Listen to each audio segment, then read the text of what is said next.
Hello everyone, welcome you all. कैसे हो आप सब? तो आज हम करेंगे रिपोर्टेड स्पीच। ये पार्ट 2 है। पार्ट 1 में हमने रिपोर्टेड स्पीच के 3 रूल्स को समझा था। पार्ट 2 में हम रूल नंबर 4 से स्टार्ट करेंगे, जो है हमारा इंटेरोगेटिव सेंटेंस, मतलब क्वेश्चन मार्क वाले सेंटेंसेस के लिए। तो क्वेश्चन मार्क वाले सेंटेंस हमारे पास 2 तरह के होते हैं। एक तो होता है जिसमें हमारे पास हेल्पिंग वर्ब और मॉडल लगा होता है, जैसे कि एज, एम, आर, वॉज, वर, ये सब हमारी हेल्पिंग वर्ब होती हैं। और जैसे वेल, कैन, कुड में मॉडल्स। तो या तो क्वेश्चन इनसे स्टार्ट हो रहा होता है, या तो जो क्वेश्चन हमारा होता है वो WH वर्ड से स्टार्ट हो रहा होता है, जैसे what, where, why, when, who and how. तो ये 2 तरह से हमारा जो क्वेश्चन है वो स्टार्ट होता है। तो इजी वे से करेंगे जैसे हमने फर्स्ट लेक्चर में किया था। तो सिंपल से 2-3 पॉइंट्स होते हैं जिन्हें माइंड में रखना होता है, तो वो चेक कर लेते हैं। तो अगर तो जो हमारा क्वेश्चन है ना वो हेल्पिंग वर्ब या मॉडल से स्टार्ट हो रहा है, तो जो हमारी रिपोर्टेड वर्ब है उसमें से और से टू लगा है तो हम उसे आस्क लिख देंगे। सेड और सेड टू लगा है तो हम उसे आस्क्ड लिख देंगे। जो हमारी रिपोर्टेड स्पीच है, मतलब जो इन्वर्टेड कॉमा के अंदर लिखा हुआ है सेंटेंस, वो है हमारा इंटेरोगेटिव फॉर्म, मतलब क्वेश्चन मार्क में, उसे चेंज कर देंगे असर्टिव फॉर्म में। और जो हमारा कॉमास होता है उसे रिप्लेस करके लिखेंगे इफ। क्लियर? तो हेल्पिंग वर्ब और मॉडल के लिए बस इतना सा काम हमें ध्यान में रखना है। बाकी जो चेंजेस हमने फर्स्ट लेक्चर में सीखे थे बिल्कुल वैसे ही करने हैं। तो क्वेश्चन से प्रैक्टिस करते हैं और समझते हैं। तो फर्स्ट जो क्वेश्चन है हमारे पास, तो वो है ही सेड टू मी। अब सेड टू लगा हुआ है तो इसे हम चेंज कर देंगे आस्क्ड में, रूल्स के अकॉर्डिंग। तो लिखेंगे ही आस्क्ड मी, कॉमास को रिप्लेस कर देना है इफ के साथ। अब इंटेरोगेटिव को असर्टिव बनाना है, मतलब क्वेश्चन जो हमारा उसे चेंज करना है। तो दोबारा कैन से तो स्टार्ट नहीं होगा, तो यू। तो ही सेड टू मी, तो यू जो है वो मी के अकॉर्डिंग हो जाएगा आई। कैन को चेंज करेंगे कुड में, ये हमने फर्स्ट लेक्चर में सीखा था। ही asked me if I could drop, me change हो जाएगा अकॉर्डिंग टू ही हिम में। I could drop him here, full stop. Clear? अब ये क्वेश्चन करेंगे 2-3 तो अच्छे से हो जाएगी प्रैक्टिस। तो नेक्स्ट क्वेश्चन है शी सेड टू मी। तो सेड टू को चेंज कर देंगे हम आस्क में, आएगा मी, कॉमास के बाद आएगा इफ। तो क्वेश्चन मार्क में अब नहीं रखना, तो डू से स्टार्टिंग अब नहीं करेंगे। तो यू है वो हमारा मी के अकॉर्डिंग चेंज हो जाएगा आई में। She asked me if I. अब वांट जो है वो फर्स्ट फॉर्म है, डू भी फर्स्ट फॉर्म है, तो first form change into second form, तो हमारा हो जाएगा I wanted any money, full stop. Question third, he said to me. Said to को चेंज करेंगे आस्क्ड में, ही आस्क्ड मी, कॉमास को रिप्लेस करेंगे हम इफ के साथ। तो डू से क्वेश्चन की स्टार्टिंग नहीं होगी, यू और मी के साथ चेंज होगा I. If I, like first form है, first form change into second form. If I liked mangoes, full stop. देखा कितना इजी सा काम है। एक और क्वेश्चन करते हैं। He said to, said to change हो जाएगा हमारा आस्क्ड में। He asked his sister. If again, you हमारा सिस्टर के अकॉर्डिंग चेंज हो जाएगा शी में। If she, like first form change हो जाएगी हमारी सेकंड फॉर्म में। If she liked, that change होगा दिस में। ये रूल्स जो थे चेंजेस के हमने फर्स्ट लेक्चर में रिवाइज किए थे पार्ट 1 में, लाइक दिस। Full stop. तो ये तो था हमारा हेल्पिंग वर्ब और मॉडल के लिए। अगर जो हमारा सेंटेंस है वो WH वर्ड से ही स्टार्ट हो रहा है तब तो जो अब रिपोर्टेड वर्ब है वो तो सेम ही रहेगी। क्वेश्चन है तो हम उसे पूछ ही रहे हैं, आस्क और आस्क्ड रहेंगे। जो रिपोर्टेड स्पीच है वो भी सेम असर्टिव फॉर्म में ही रहेंगी। तो जो कॉमास है सिर्फ उसी में चेंज आएगा कि कॉमास को पहले हम रिप्लेस कर रहे थे इफ़ के साथ, अब जो WH वर्ड हमें क्वेश्चन में लिखा हुआ है, दिया हुआ है, बस उसी को ही रखेंगे। अब कॉमास की जगह कोई डैट या इफ़ नहीं लगेगा, जो WH वर्ड गिवन है वही लगेगा। क्वेश्चंस करते हैं इसके भी मोर क्लैरिटी के लिए। सेंटेंस है हमारा first, she said to, change हो जाएगा आस्क्ड में, रानी, कॉमास रिप्लेस हो जाएंगे सेम WH वर्ड मतलब वाई के साथ ही। तो लिखते हैं शी आस्क्ड रानी वाई। अब हमें क्वेश्चन मार्क को दोबारा क्वेश्चन में नहीं बनाना, तो ये कैसे रिप्लेस होगा? तो जो यू है वो रानी के अकॉर्डिंग क्या हो जाएगा? शी। तो लिखेंगे why she. Is am are को चेंज करेंगे वॉज वर्ग के साथ, शी के साथ लगेगा was. Why she was so sad, that day को चेंज करेंगे, टू डे को चेंज करेंगे that day. Full stop. Next, he said to, change into asked,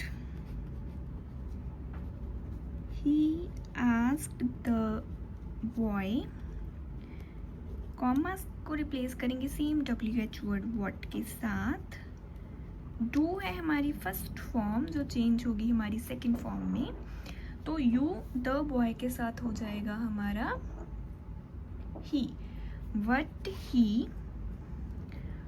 first form want जो चेंज हो जाएगी हमारी wanted, what he wanted from me, तो मी change हो जाएगा हमारा अकॉर्डिंग टू ही के साथ हिम में, what he wanted from him. Full stop.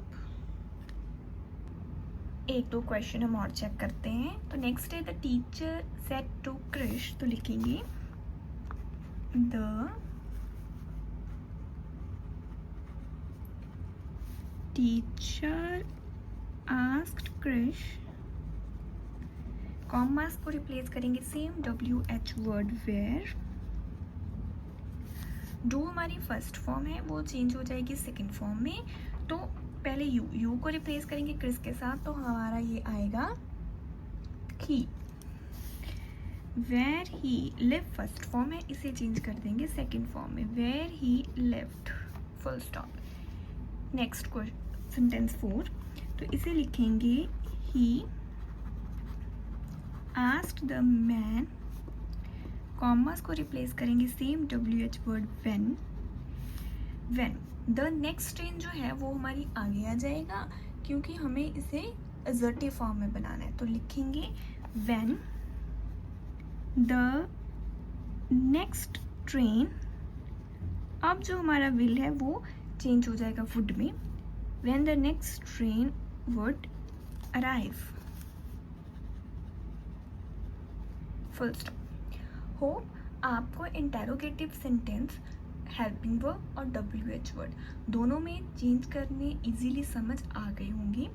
Next हम चलते हैं रूल नंबर 5 जो कि है हमारा इम्पेरेटिव सेंटेंस के लिए। तो इसमें क्या होता है कि अगर तो जो हमारा से और से टू है वो आस्क में जाएगा, सेड और सेड टू आस्क्ड में जाएगा, पहले जैसे सेम रहेगा। इसमें क्या है, कॉमास को रिप्लेस करके हम लिखेंगे टू। लेकिन अगर जो हमारा इम्पेरेटिव जो सेंटेंस है वो नेगेटिव में दिया है, मतलब उसमें नो, नॉट, नेवर ये कुछ लगा हुआ है, तो देन हम क्या करेंगे, कॉमास को रिप्लेस कर देंगे नॉट टू के साथ। तो मतलब इम्पेरेटिव सेंटेंस में अगर तो हमारा सेंटेंस पॉजिटिव है तो कॉमास को रिप्लेस करेंगे टू के साथ, अगर हमारा जो सेंटेंस है वो नेगेटिव है तो कॉमास को रिप्लेस करेंगे नॉट टू के साथ। सेकंड, अगर तो हमारी जो रिपोर्टेड स्पीच है, मतलब जो ब्रैकेट में इन्वर्टेड कॉमास में हम सेंटेंस लिखते हैं रिपोर्टेड स्पीच, अगर तो वो हमारी प्लीज़, काइंडली ऐसे वर्ड से स्टार्ट होती है, तो जो हमारा से और से टू है वो रिक्वेस्ट हो जाएगा, सेड और सेड टू रिक्वेस्टेड हो जाएगा। क्लियर? आई होप आपको इतना समझ आया होगा। इसमें हमारे पास एक और पॉइंट भी होता है, अगर जो हमारी रिपोर्टेड स्पीच है ना वो लेट अस से स्टार्ट हो रही है तो से और से टू हो जाएगा सुजेस्ट, सेड और सेड टू हो जाएगा सुजेस्टेड, कॉमर्स रिप्लेस हो जाएंगे हमारे शुड के साथ। तो इसमें हमें 3 पॉइंट हमने समझे हैं कि अगर तो हमारा जो इम्पेरेटिव जो हमारी रिपोर्टेड स्पीच है ना, अगर तो वो पॉजिटिव है तो कॉमर्स रिप्लेस हो जाएंगे टू के साथ, नेगेटिव थी तो रिप्लेस हो जाएगा हमारा नॉट टू के साथ। अगर हमारा जो सेंटेंस है वो स्टार्ट हो रहा है प्लीज़, काइंडली ऐसे वर्ड से, तो हम लिखेंगे रिक्वेस्ट और रिक्वेस्टेड, पास्ट और प्रेजेंट को चेक करके। तो अगर हमारा जो सेंटेंस स्टार्ट हो रहा है लेट अस, तो फिर हम लिखेंगे सुजेस्ट और सुजेस्टेड, तो कॉमर्स जाएंगे शुड के साथ। क्लियर? क्वेश्चंस करते हैं सभी तरह के, सभी टाइप्स के, तो ज़्यादा क्लियर हो जाएगा। तो फर्स्ट है हमारे पास I said to him not smoke, don't smoke. तो डोंट जो है वो नेगेटिव है, तो नेगेटिव है तो हमने देखा था कि अगर तो हमारी इम्पेरेटिव स्पीच है वो से और से टू से स्टार्ट हो रही है तो आस्क, सेड और सेड टू के लिए आस्क्ड, तो ये थी हमारी सेड टू, तो मतलब यहाँ लगेगा तो हमारा आस्क्ड लगेगा। दूसरा ये नॉट लगा हुआ है तो मतलब ये है हमारी नेगेटिव फॉर्म में, तो कॉमास हमारे रिप्लेस होंगे नॉट टू के साथ। क्लियर? तो चेंज करते हैं, तो लिखेंगे I asked him not to smoke. Easy. Next करते हैं राजू। अब यहाँ प्लीज़ लगा हुआ, तो हमने पढ़ा था कि पॉइंट 2 में कि अगर रिपोर्टेड स्पीच प्लीज़ और काइंडली से स्टार्ट होती है ना तो रिक्वेस्ट और रिक्वेस्टेड लगेगा। तो हमारे पास था सेड टू, तो सेड टू के लिए लगेगा रिक्वेस्टेड, तो ये हो जाएगा राजू रिक्वेस्टेड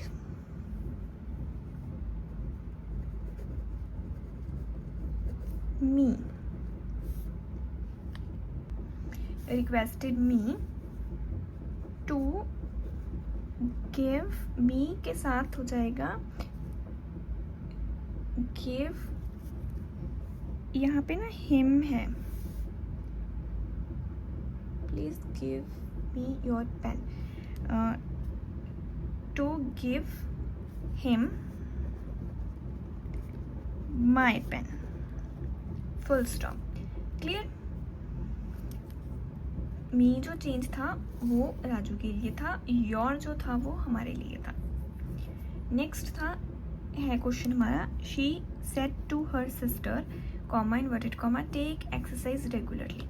अब ये पॉजिटिव के लिए है तो यहाँ लगेगा she asked her sister to take exercise regularly, to take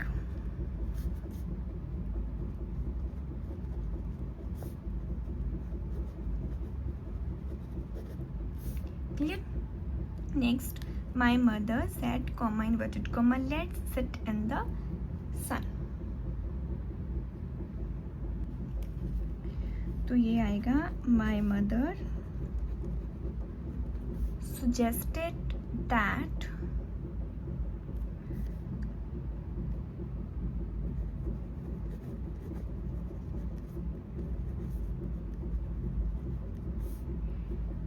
let's set, मतलब माई मदर, तो we should sit in the सन।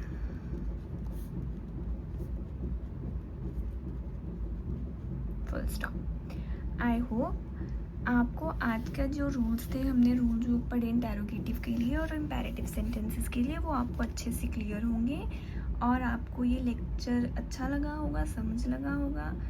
तो आई होप कि आपने समझ लिया होगा रिपोर्टेड स्पीच को कैसे करनी है। तो अगर आप मेरे चैनल पर पहली बार आए हैं तो make sure to subscribe it and thanks for watching.